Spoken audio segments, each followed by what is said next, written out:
Johannes has been in hospital for the last 10 days, suffering from sickness and diarrhoea. Now he's on dialysis because his kidneys have stopped working.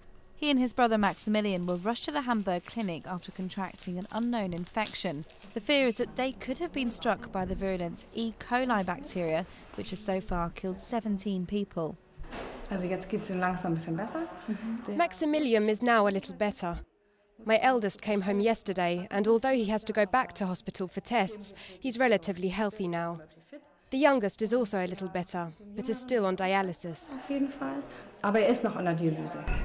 Hamburg is the city most affected by the outbreak.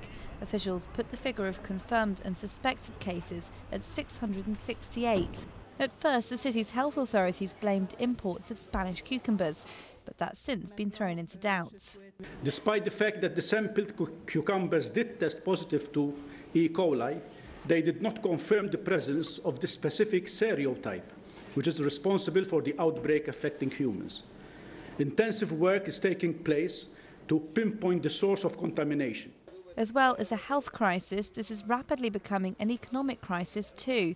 Farmers across Europe have been hit by a sharp fall in sales. Russia has just announced a ban on the imports of fresh vegetables from all European Union countries, but it's Spanish farmers who feel hardest hit.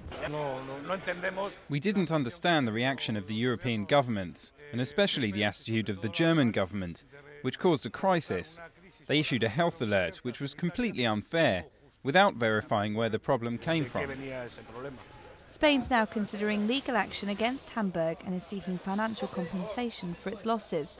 But for all the political and economic fallout, this is still primarily a personal tragedy for the victims and a living nightmare for families like the Luckas, who are still fighting off the infection.